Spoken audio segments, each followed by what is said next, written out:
everyone. Thank you all for joining us today for Grinzebach Lear & Associates webinar series presents Utilizing Academic Leadership During a Campaign, co-presented by Lori Musgrove and Carrie Bloomfield, GG&A Vice President and Managing Directors. Lori joined GG&A in 2006 and brings more than 30 years experience in fundraising for private and public universities and the performing arts. Her areas of expertise include assessing and building development programs, campaign planning and execution, mentoring staff and creating and executing cultivation and solicitation strategies, board relations, and volunteer management. Carrie joined GG&A in 2003 and brings to the firm a rich background in higher education, secondary schools, and cultural nonprofits. Carrie's work has involved a wide range of development initiatives, including comprehensive campaigns, staff and volunteer leadership, board participation in implementing best practices, and comprehensive development programs. In today's session, Lori and Carrie will discuss ways to prepare academic leaders for partnership roles and campaign and present expectations that you and your academic partner can anticipate from one another. They will also discuss considerations for working with academic partners in a campaign and examine the obstacles and objections from academic leadership. Finally, Lori and Carrie will share tips and examples for engaging academic leaders in a campaign. A question and answer session will take place after today's presentation. Please use the chat function on the right-hand side of your screen, select all participants from the drop-down menu, and send Carrie and Lori your questions. Please feel free to keep your chat up throughout the presentation and share your thoughts and questions with your fellow attendees.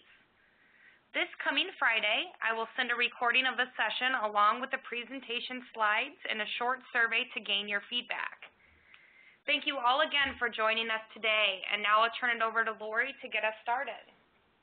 Thanks, Stephanie. I want to welcome all of you and thank you for taking time today to participate in this session.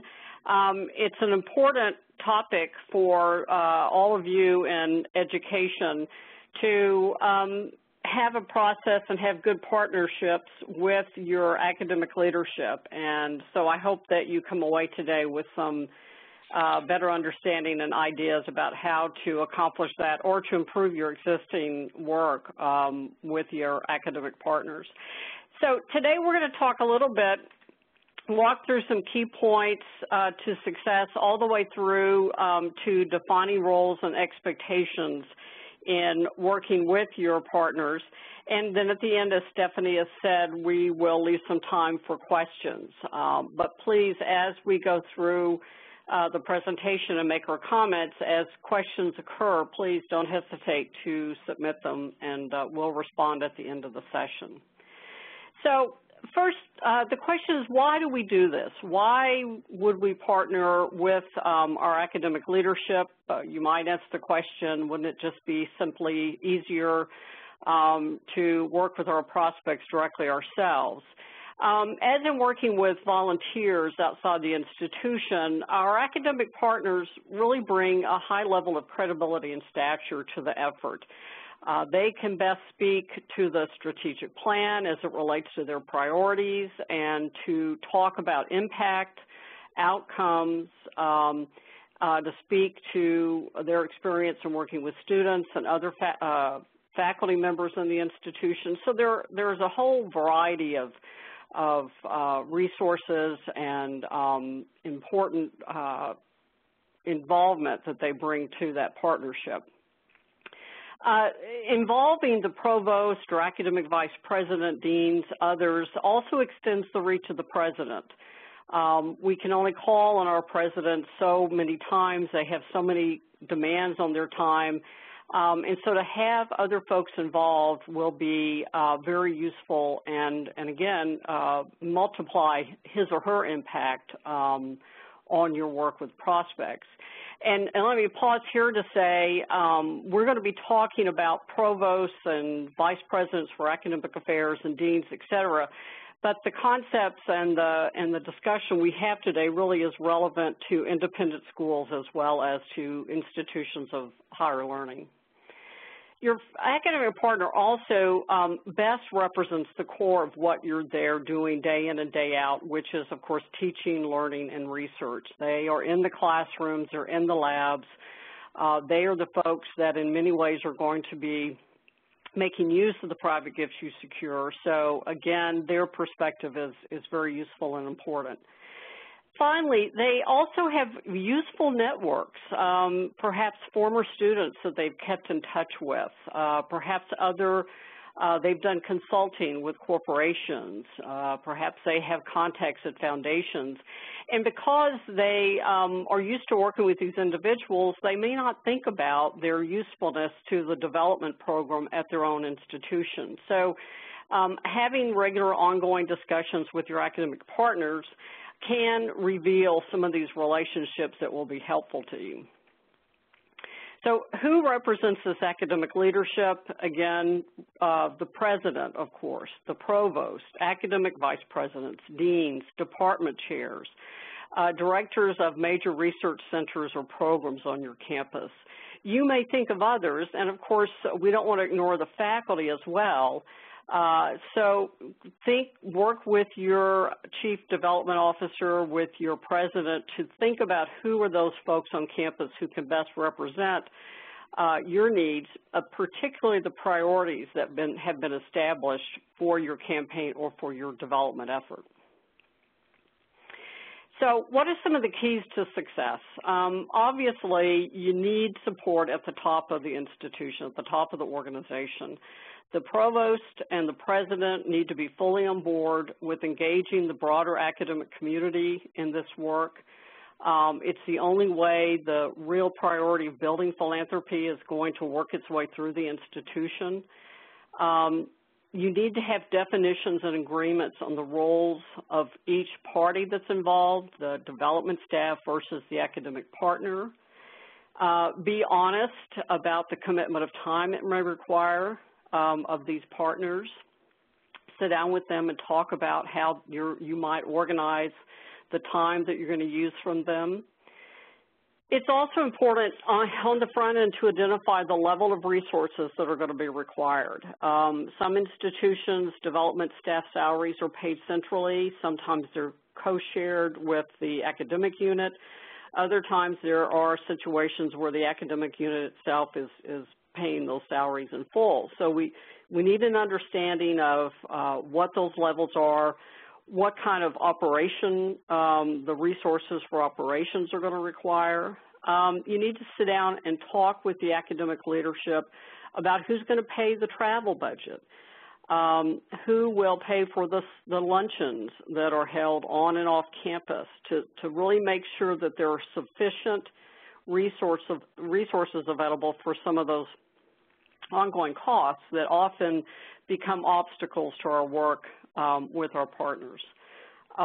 If there are development expenditures that require unit investments, things like perhaps a newsletter or, again, travel, entertainment, signage, those kinds of things need to be explored and determined as far in advance as possible. So, again, there are few misunderstandings, and so that your academic partner continues to be to trust you, to trust your program, your confidence, have confidence in the program itself. Others are to agree on the fundraising priorities and how success is going to be measured for this particular part of the enterprise.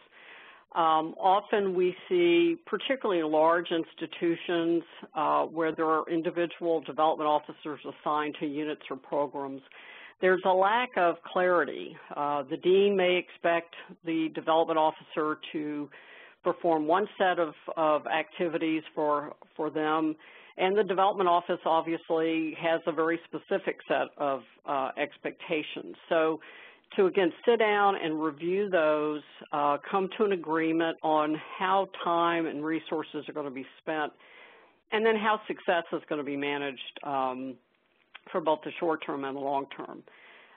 You might consider completing something along the lines of a memorandum of understanding, a letter of agreement, or simply a joint set of goals and objectives that you and the academic leadership agree on and can use to assess progress during the course of each academic year and beyond.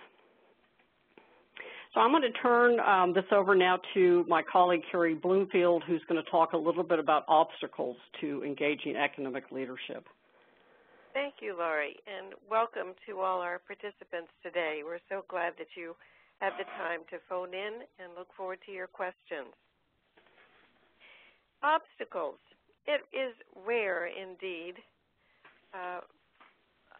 for an institution to have academic leadership fully engaged in fundraising. What a luxury it is when they are and they understand our work, but more often that's not the case, we find. Academic leaders, like volunteers, range in a great spectrum in their comfort level and expertise in fundraising. Some are very comfortable. They enjoy public speaking. They enjoy meeting prospective donors and donors. They enjoy mixing it up with others. Others are astonishingly shy in external environments. It always surprises me when these lofty professors get put in front of alumni groups and suddenly they freeze. You might have had that experience. So you might have to search for those who are most able to assist.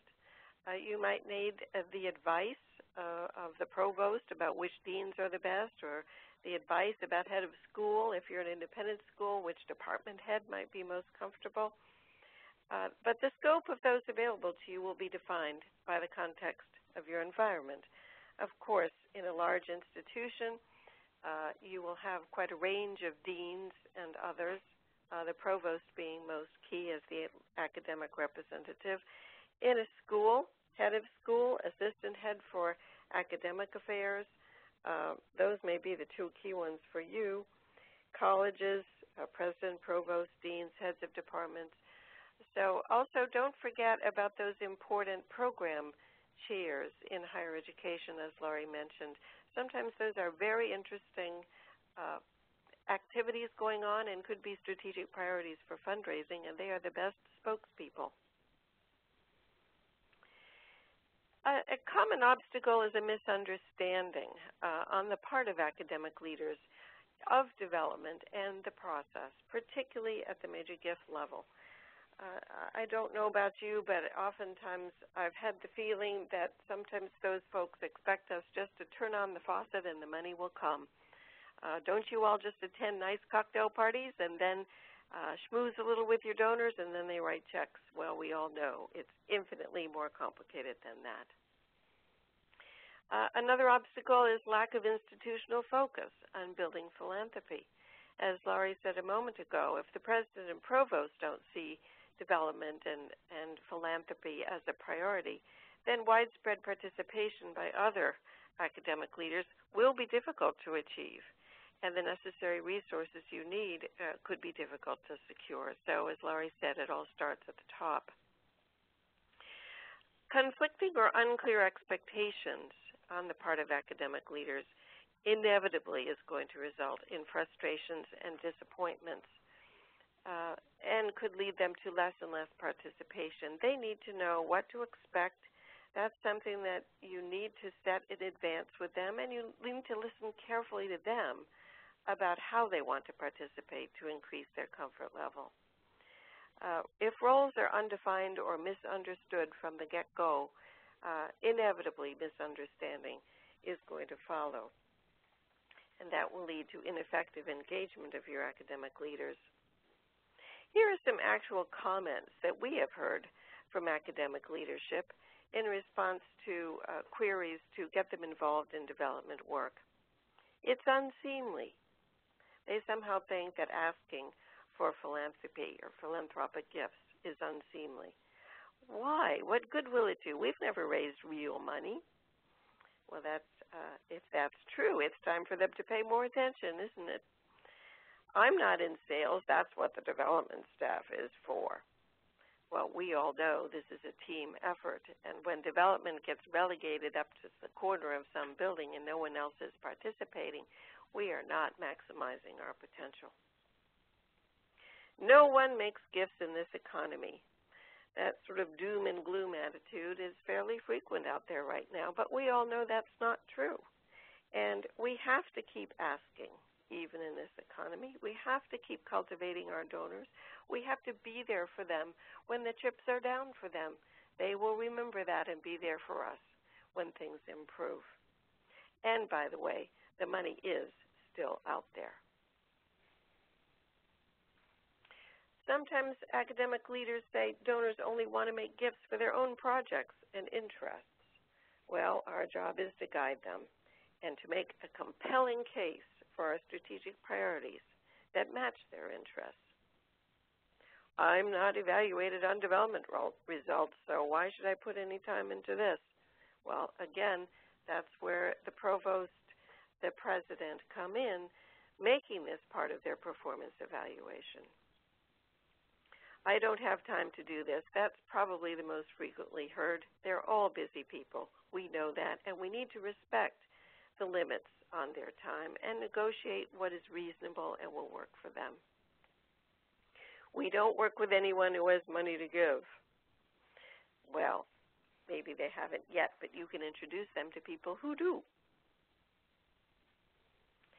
And what they really mean behind these comments, but usually don't say, is, I don't want to appear to be pandering. They don't like the feeling of just going out and having their hand out. If they say that, it means they don't understand the true nature of fundraising. I don't want to be rejected. I hate to be told no. I don't want to fail at anything I do. We've got to remember, these are super achievers, these PhDs, especially the ones with tenure. They're used to being able to control outcomes in the classroom, in their research, and elsewhere. We need to help them not fail. I really don't understand fundraising, and I don't know how it's done. Well, our job is to share that understanding. Laurie, I'm going to pass it back to you now for a few comments on preparing our academic leaders for their role in fundraising. Okay, thank you. So I'm guessing that many of you are saying, well, we sort of know this. We understand some of the obstacles. So how do we change and overcome these obstacles to healthy and robust partnerships with our academic leadership? And again, as Carrie and I both said, it starts with the president and the provost. And I think there are some things that we can do as development professionals to, if necessary, help educate the president and the provost about how this process works, why it's important, and how they can play a role in building this culture of philanthropy at the organization. And first is to really communicate with the president and the provost that development work is guided by reliable data. We are doing our homework. We know our prospects. We have experience and processes that are helping us guide our work and will lead to success in these efforts. As development professionals, we want to support their big idea, big gift thinking. In other words, we want to break out of, I simply need some annual fund money to make sure that I can balance the budget, but rather how can we stimulate their thinking about transformational gifts that will require and in fact inspire the large and 6, 7, 8-figure commitments to our organizations. We also want to make sure that they have a high confidence level that they are going to be prepared, that the faculty and other academic partners who become involved are going to be supported appropriately, that the process is deliberate and thoughtful. Again, as Carrie has noted, these are successful folks, particularly when you're talking about those at the top of the institution. Those who are deans or program heads, again, they don't like to be to fail. So we need to do everything in our power to both make them successful and to demonstrate that you've done your homework. We also want our presidents and our academic partners to be creative, to lend their own insight and suggestions into the process.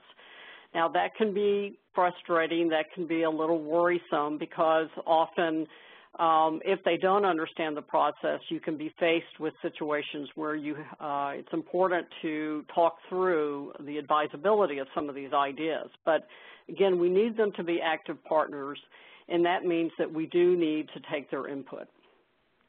We also want to make sure that any success is recognized and celebrated, that we finally got Mrs.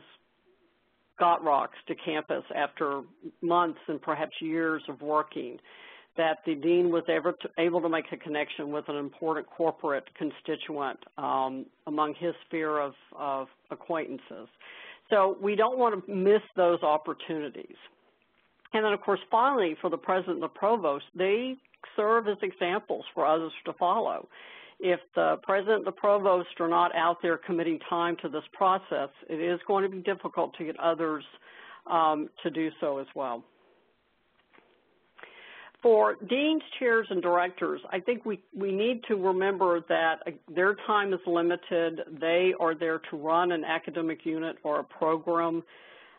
Even in circumstances, best of circumstances, where there is an institutional expectation that they will participate, we still need to make sure they see how it's relevant to their needs, that this is going to benefit their particular program, and show that to them. Again, recognizing and acknowledging successes. A little pat on the back doesn't hurt anybody, and handled appropriately in the right forum and the right way, again, can strengthen your relationship with that partner. As always, we need to have a reasoned and logical approach to our work, and we need to be able to demonstrate that to our academic partners over time. As their confidence and trust in the process grows, this will become inherent to the work at hand. Early on, you may have to work a little bit harder to show them why we are recommending and suggesting certain activities. And that goes to appropriate education about the fundraising process. Again, it's not always obvious to those who are not in the development profession as to how this works. It does sometimes seem like it should be a faucet, or that you simply need to give a nice party. And so taking the time to sit and talk in an appropriate manner about the process and what's behind it will, again, just simply strengthen that confidence level. And then communication and providing feedback, communication in terms of progress, activities that have occurred, what our next steps are, but also to provide appropriate feedback, which can be difficult because, again, we're dealing with folks who are successful and who have perhaps egos, and so we want to make sure that we are giving them feedback and welcoming feedback from them as well in any of the work that we've undertaken. So I'm always hesitant to talk about training with academic leadership, even education, because, again, these are folks who have always had the answer in their particular sphere of work. So we want to be diplomatic and make sure that we're presenting information in a way that is perhaps non-threatening, is a good way to describe it, but also communicates the information that needs to be conveyed. So some of the things that you might think about is to establish a schedule of regular ongoing presentations that focus on best practices, that talk about the work perhaps in a benchmarking set of data, where you're looking at your peers, you're talking about the development process, how you obtain data, how proposals are structured. You know, the level of experience of your particular academic partners will dictate how you do this, but finding a regular forum to do this broadly and then one-on-one is going to be very important. So Dean's Council meetings, the Provost has regular meetings with his leadership, departmental and faculty meetings are very important. Again, to stimulating the discussion you want to have happening on your campus. Often one-on-one meetings with your partners where you may be discussing an individual prospect strategy lends itself very well to talking about the process without the academic partner feeling like he or she is being lectured to or any implication that they might not understand the process, but simply that prospect discussion is educational in and of itself.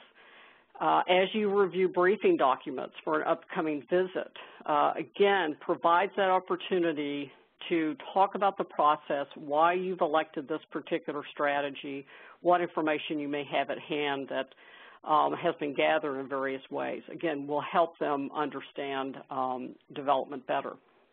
Again, of course, providing regular financial reports on campaign progress, making sure they understand the status of the priorities for their particular unit or program, but also for the institution overall. All of us have a role as good citizens for the institution, and so we want to keep their eye on both balls, the needs of their particular unit, as well as the overall priorities for the institution. Case studies and sharing successes, again, is a way to talk about the process, stimulate their thinking about, again, their own contacts, their own role in the process. These can be very, very helpful to educating them. Some metrics that you might think about for sharing and establishing with your partners are to set some level of a goal for contacts with top prospects, perhaps the top 5 or 10, and that you and your academic partner have an agreement that we're going to set up the schedule to make sure there's some kind of meaningful interaction once a month with these key prospects for us. You may want to set a goal for a certain number of proposals to be submitted. We've suggested here 1 a month. That will be dictated both by the maturity of your prospect pool and also the status, the state of your current campaign or current development initiative. It's important not to ignore stewardship visits, and again, this is another opportunity for some education. We often hear clients frustrated because certain individuals on campus don't quite yet understand why it's important to report back to donors, to have ongoing conversations about impact of past gifts, to continue that process of thanking them for their previous contributions. And so again, to establish a regular system and goal for continuing that stewardship work is something you might want to build into your work with your academic partners. And then to work with academic leadership to build and nurture a volunteer structure that engages key leadership, key donors in the case for the unit. Again, by preparing for those kinds of conversations with volunteers, you also have an opportunity to talk with your academic leader about the process. Of course, we look to our academic leadership to help make sure the case remains relevant and that there are gift opportunities that are meaningful and linked back to institutional strategic planning. So that needs to be an ongoing process. The number of discussions, the frequency, again, needs to be at least annually to make sure that things are current. And again, depending upon how rapidly things are moving forward, may need to occur more frequently. Again, we've referenced this before, but to identify and document the objectives. It's fine to talk about it, but at the end of the day, you need to take time to sit down, document those discussions, make sure that everybody is in agreement, and use that to gauge progress during the course of the year.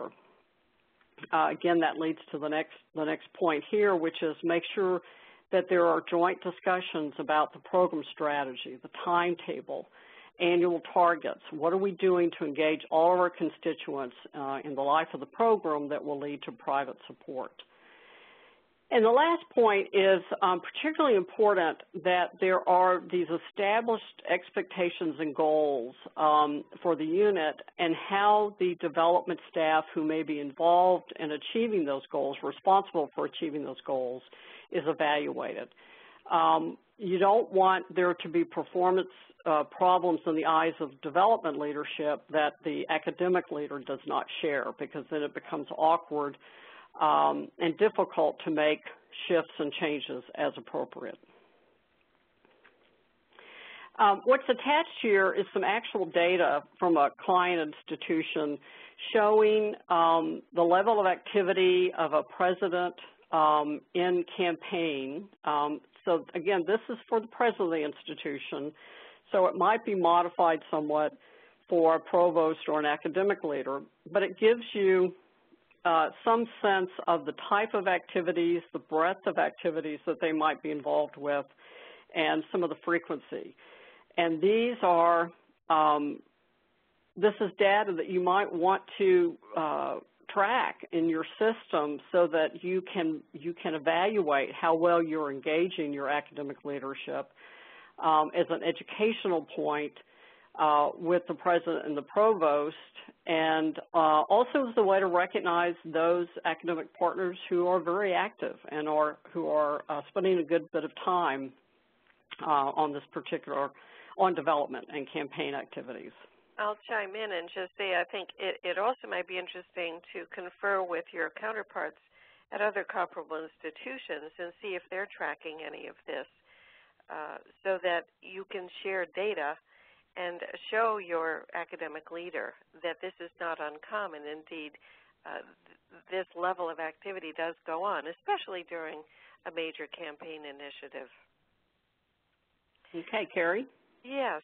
Defining roles and expectations. We've said it several times now how clear it is to be upfront about that and get that clear right from the very beginning. Building and facilitating relationships between prospective donors and the institution is, of course, our number one function in good development work, especially at the major gift level.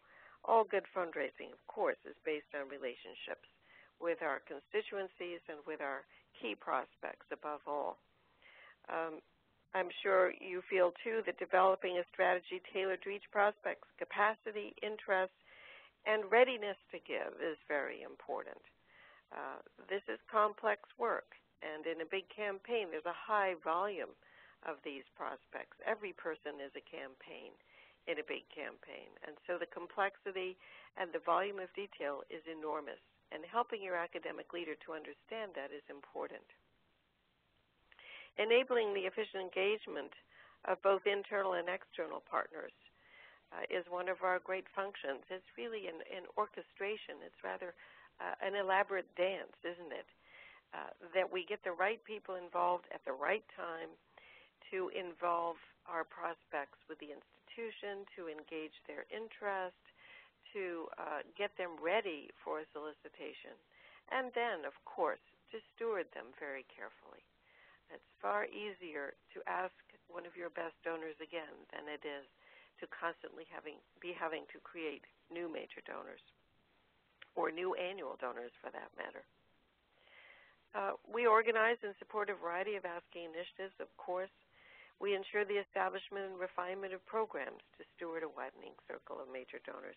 I think one of the major things we encounter in our campaign work with clients is sometimes an underestimation of the importance of stewardship, both pre-campaign and during campaign and post-campaign.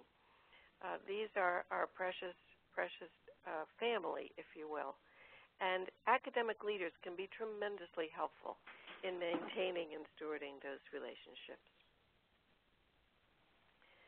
What we need to expect of academic leaders is, as we've said before, help us create a culture of philanthropy and giving. Starting from the day students enter the institution, you're now part of this family. And with that family membership comes some responsibilities.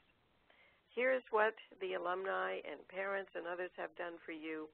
Here's what you will have an opportunity to do when your time comes. Academic leaders should be able to expect us to define a distinctive role for private gift support within the school, the unit, the program, the college. What difference do we make? What is it that could not happen without private philanthropy? when you can articulate that very, very clearly, donors begin to understand the tremendous impact of their generosity. Inclusion of development staff as part of the senior management team is a very, very important aspect of creating a culture of philanthropy and giving. We need to be at the table with those senior cabinet meetings with our counterparts around the university, the college, the school. So often we find development is relegated to an administrative or even clerical role. We are key players in forming the strategic direction of the institution, and that's something that you and your president, your school head, your provost need to be very clear about, your dean. You need to be at the table. And if I could comment on that, Carrie, that is something that might be included in your memorandum of understanding, right. Or in those early discussions about setting expectations for the development staff member, that they do need to be a senior person and perceived as a senior person within the school or the unit. Exactly. And it's really the dean, the head, the president who give you credibility. So if they say, Susan is here today, it's very important that we listen to her. What the work that is being accomplished is critical to all of us. And finally, direct reporting, ready access for development professionals to academic leaders, to the leaders of the institution. If you have a burning question about a particular program or funding priority, or a donor, a very large prospective donor wants to meet with one of them, we need to be able to make that happen fairly promptly and quickly. So there needs to be a ready understanding from the beginning that we will use their time wisely, but when we call and ask for it, it will be critically important. What we should also expect from academic leadership is dedicated resources. As Laurie said before, they need to partner with us in securing the resources that are needed. We all know it takes money to raise money. Often that's rather underestimated. And if you ever need benchmarking statistics on what the cost to raise $1 is, feel free to ask any of us at GG&A. This is something that's sometimes easier for consultants to say than internally you can say, but it does cost and we need to spend the money for salaries, for travel, for events, for communications, and for good stewardship. We also need academic leaders' help in understanding appropriate expectations of how development staff time should be spent. I often find in my client work that development sometimes is the catch-all office for all those things that other departments or programs or particular offices don't want to handle themselves or can't handle themselves. But that takes development professionals away from their core responsibility, which is to raise the philanthropic support that the institution needs. So that is, again, a memorandum of understanding of what is and is not development's responsibility can be very important. Should development run graduation at a school, for example? Should development be responsible at a business school for welcoming all incoming students at a party? I would say we need some pushback on that and clear understanding from our academic leaders in advance. Development also should expect academic leaders to create stakeholders, to help us build those constituencies of support. As Laurie said before, they have relationships that can be leveraged.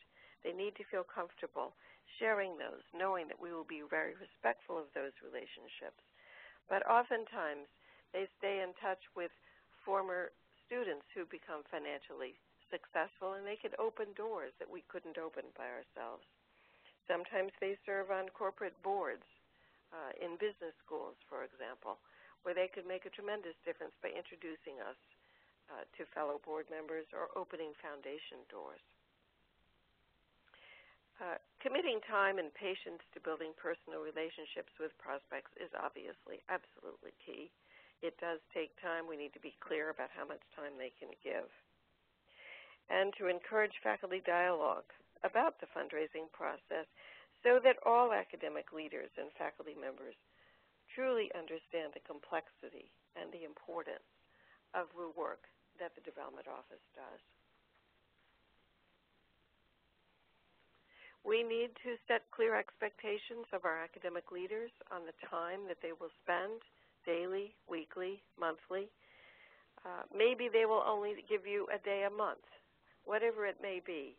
Negotiate it up front, be clear about it, and provide the feedback so they know that they either are or are not sticking with that agreement. And then, of course, we need to use that time very, very well for orchestrated cultivation, for high-level solicitations, for stewardship, as Laurie was talking about before, with us for ongoing strategy discussions regarding individual prospects, with us to prepare for those visits and calls. I don't know how many times you've been in the position of offering a written briefing that you worked quite hard on for a very important prospect visit and found that your dean, your president, your academic head had not taken the time to read it.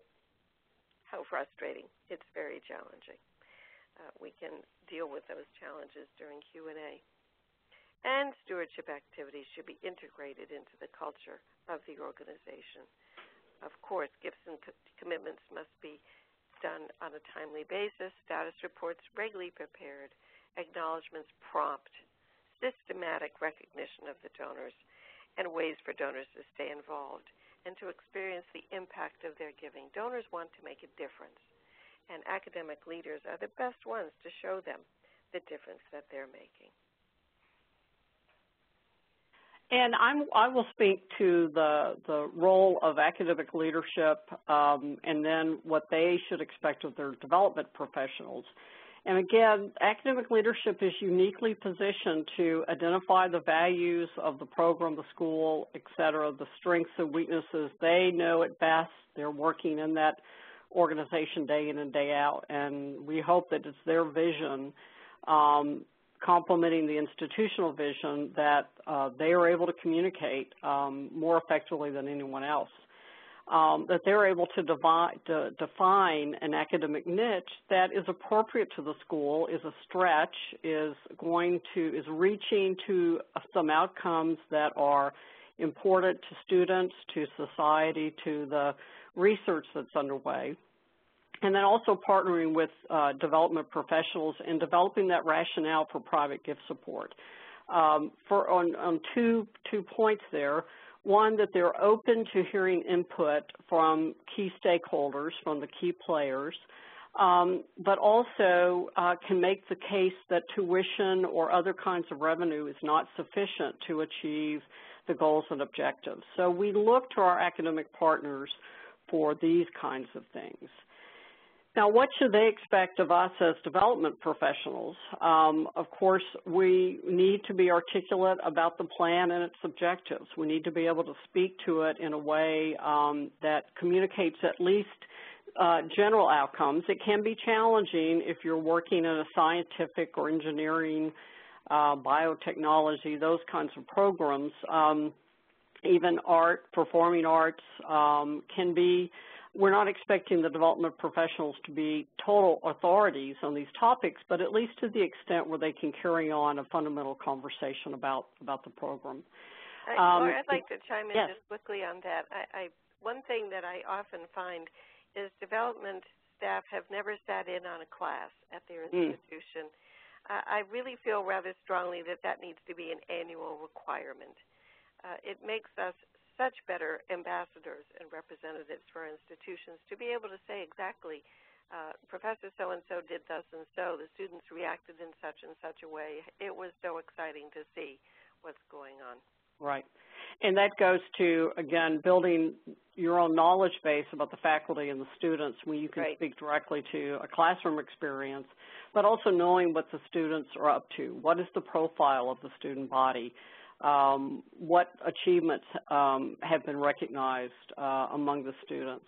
And then I think a very important point is visibility within the unit and your constituencies. Again, particularly if you are managing or are a development officer who is assigned to a unit, that you're there in that facility among the faculty, among the program directors, so they know who you are, you know who they are, and the same with your constituencies. They will look to us for leadership in the plan, building the plan and making sure it's being executed in a timely way, identifying goals for activities, financial targets, timetables. This goes to building overall strategies as well as individual strategies. So you want to make sure that time is managed. You are being respectful of the academic partner's time, but still getting the job done. And then often just maintaining an inventory of the tasks that are required. Again, to some degree, this goes back to the education, to making sure your academic partner understands what is involved in this work. What does it really take to secure a major gift from a constituent? Strategy formulation, again, they are not development professionals. We want their input. We certainly want their support and endorsement of any strategies. But essentially, it's up to us to initiate and build relationship with key prospects, to make sure the strategy is appropriate and executed on time. They will look to us to orchestrate committee and volunteer tasks. In fact, I think we want to do that if we can, because we, again, want to build those relationships with those key volunteers as well. And then, of course, making sure that the solicitations are moving forward on a timely basis. Providing logistical support, again, preparing lists, background information on individual prospects, making sure there are full and complete briefings ready for any prospect visits or stewardship activities that we're providing. Again, going back to that reliable data, that we have information available to us that are guiding our decisions, and that we're sharing that as appropriate with our academic partners. And then just making sure that we have appropriate materials available and prepared, ready for use on a timely basis. Being proactive in between formal meetings. It's so easy if you have a monthly meeting with the dean to sort of let 24 of the next 30 days go by before there's focus on what am I going to do with this dean the next time I meet with he or she. So I think, again, being professionals to keep those lines of communications open, making sure that meetings are scheduled in advance, that you're making suggestions in terms of next steps, again, that you are helping drive this process on their behalf. And then, you know, quarterly, monthly meetings of progress against the plan, depending on how active and how intense the current campaign activities are. This, you know, it may be monthly, maybe more often than monthly, but certainly should not be any less frequent than quarterly, because again, that communication is so important. You want to maintain that relationship and keep the dialogue, excuse me, keep that dialogue going. Summary thoughts before we open this up for questions. Remember, nobody likes to fail. So as we talk often about managing up and managing our presidents, we have to keep the same thing in mind when we're managing any kind of volunteer. We just want to make sure that we are being as thorough and as prepared as possible in support of our academic partners. We want to be, as Carrie mentioned earlier, be strategic in using the provost or the dean or other faculty. Make sure they really understand why they're being asked to do this and what the objective, what the hope, what the outcome is that we are hoping for as a result of this activity. Again, as Carrie mentioned, that we are conducting briefings, completing briefings before each prospect meeting, determining who's going to do what in the meeting, and making sure that it's being discussed, that it didn't just come via email to the dean and he didn't have a chance, he or she didn't have a chance to read it. And then the last point I'll make simply is the the importance of communication, keeping that dialogue open. Many leaders, in the absence of knowing anything concrete, they're going to step in themselves and try to make something happen. So it's important that we are there communicating to them, providing them with ongoing information and updates, not to the extreme, but simply in an appropriate manner that, again, sustains that relationship. So, Stephanie, I'll hand it back to you for questions. Great. Thank you so much, Lori and Carrie. We've received a few questions prior to today's presentation, a few items I believe you touched on, but possibly we can go into a little more detail. I'll go ahead and start with some questions relating to the obstacles of engaging academic leadership. And Carrie, I'll throw this one over to you. What if my provost or academic head says that he or she is just really uncomfortable asking for money and won't do it? Well, and we hear that rather often, don't we? And I think what this is really about is the lack of understanding of what good development work is. What I've found, and this goes actually with volunteers as well when you're trying to get them involved, how often have you heard that from volunteer leaders as well, alums, parents, and so forth? Oh, I can't ask for money. Well, good philanthropy is 99% about making the case for your institution, for your program, for your unit, and about 1% about asking for money. So I guess my answer to that would be, you do the ask, let them make the case. Tell them this is about getting donors excited about what our mission is, about the difference this campaign is going to make, and how they can personally make a difference. So you make the case of the impact this campaign, this funding priority, whatever it may be, will have. And when the right moment comes, I will ask that gift, which we all know is really not so hard to do. Would you consider a gift of X? It would make a tremendous difference, as you have heard. Great. Thank you, Carrie. And another question relating to some of the obstacles. What if academic leaders say they just don't have the time to go on the road? How do you approach next steps? Who are you directing that to, Stephanie? Carrie. Time is an equally critical issue, of course, and I think that's where we just have to be extremely mindful of the demands on their time. I would turn it around and say, how much time do you feel you can give? Could it be, is it a day every quarter? Is it a day or a half a day every 6 months, whatever it may be? Of course, it depends on who you're talking to. If it's the president, we hope they're prepared to give a significant amount of time, 30 to 50% of their time in a campaign. But for Let me also suggest that if an academic partner is suggesting they don't have time to do this, it may be helpful to read between the lines to determine if that is that code for I'm not comfortable with it. Right. And so it may be that you take some baby steps and arrange some easy contact that may occur on campus that's not really going to require them to get on an airplane.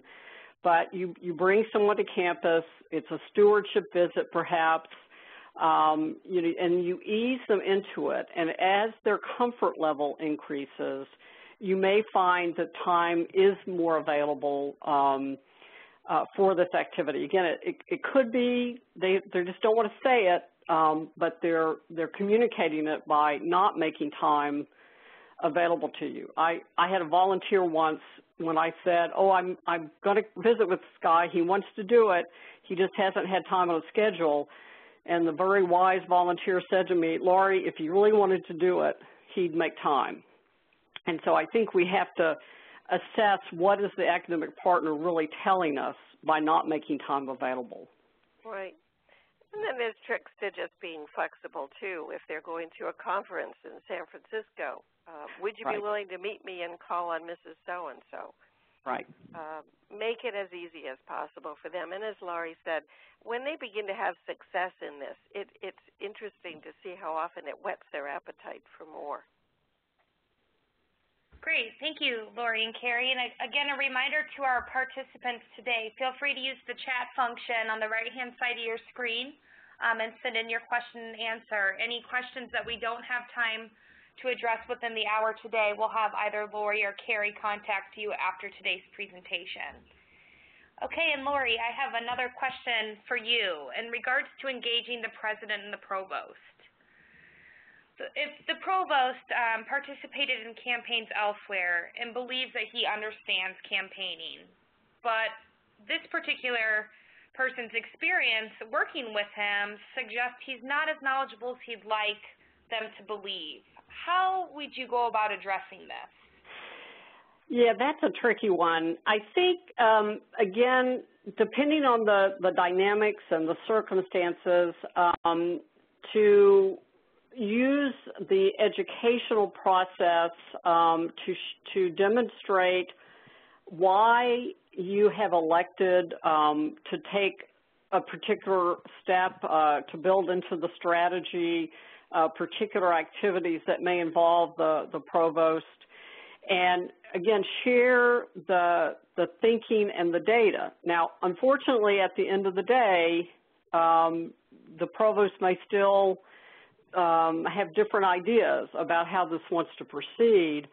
But again, if you can get him to buy into a few early strategies that are successful, so you may want to choose these carefully to show him that indeed you do know what you're doing and that working with you and buying into these strategies, as he sees they're successful, you, again, build that confidence.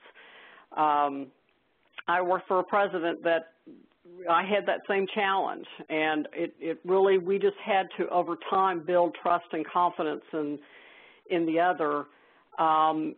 But as I said, at the end of the day, sometimes you can't quite overcome that. But I think, again, education, building confidence, engaging them in some strategies that are successful, hopefully will begin to bring them around to buying into the work that you need them to do. That's a tough one. Great, thank you. And Carrie, we have a question up on our screen. What advice do you have when a dean doesn't read a briefing?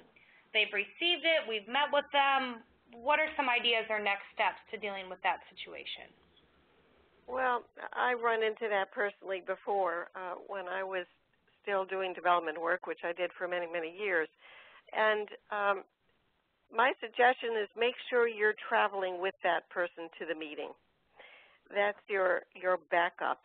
More than once I've had to do briefings in the car, in the taxi, when I pretty quickly figured out they had not read anything. They get in the car and they say, so what are we doing? So be sure you have bullet points in your head ready to go with the key facts that need to be addressed, the key aspects of the prospect that you're visiting with that the academic leader needs to be mindful of, what your desired outcomes of the visit are, and if it's a solicitation visit, who's going to make the ask? Revisit that, say, you're going to do this first, and I will make the ask, whatever it may be. But unfortunately, that's just part of our work. We have to be ready to play it any way it comes, and sometimes that's how it goes. I would say, though, if you have regular meetings with that academic leader, they need the feedback that, first of all, how the visit went, but also ways that it could have gone even better if you both had been on the same wavelength at the very beginning, if they'd had a chance to really digest the briefing. That feedback is really hard to deliver, but I find as diplomatically as possible, gently but firmly, it does need to be given. And you may be able to get to that by asking them, maybe in a separate conversation, could I prepare this briefing in a different way to make it easier to absorb? Right. Was it too long, quickly, for example? Right. If there's too much density to the text, they may like 3 bullets. I worked with a president who didn't want more than 3 bullets. That's all that this president felt they could retain at one point in time. And so I learned to give it to her in chunks of 3. So you may want to ask for some feedback from the academic partner about how do you like to get your information. And you may also want to become best friends with their support staff, so you can encourage that person to put it on their desk or keep reminding them that the visit is coming up and the briefing needs to be reviewed. Yes, very, very important. I'm glad you made that point, Lori. Great. I think we have time for one more question today from one of our audience members, and I'll go ahead and put this out to either one of you. Do you suggest that a group of interested faculty members be engaged as a campaign advisory group? I'll jump in quickly and just say that I think it's important to involve them in the planning, key faculty representatives, and to keep them informed if they were part of a strategic planning group. Laurie, what do you have to say? I would agree. You need to consult with the provost or the president about who are the key faculty representatives who both can represent the full perspective of the faculty and don't necessarily have one axe that they personally want to grind, that have some understanding of the broader priorities of the institution, and who can be a good moderator or communicator between the campaign activities and the faculty. I'm not sure, again, depending on the culture of the institution, that an entirely separate advisory group of just faculty will achieve what you want it to achieve. I would agree. Having faculty representation on a campaign steering committee or a planning committee or a subcommittee of one of those, again, you want to make sure that you're inclusive to the extent that you can be without handing over control, because faculty will take things and run with it, as we know. And so it needs to be pretty tightly structured. Okay, great. That'll conclude today's session. This coming Friday, I'll be sending all of our participants an email with our session recording, the presentation slides, and a short survey. So please look for that in your email this coming Friday. And a special thank you to Lori and Carrie for today's presentation and all of our participants for joining us. Thank you. Thank you. Thank you, Stephanie. Bye-bye.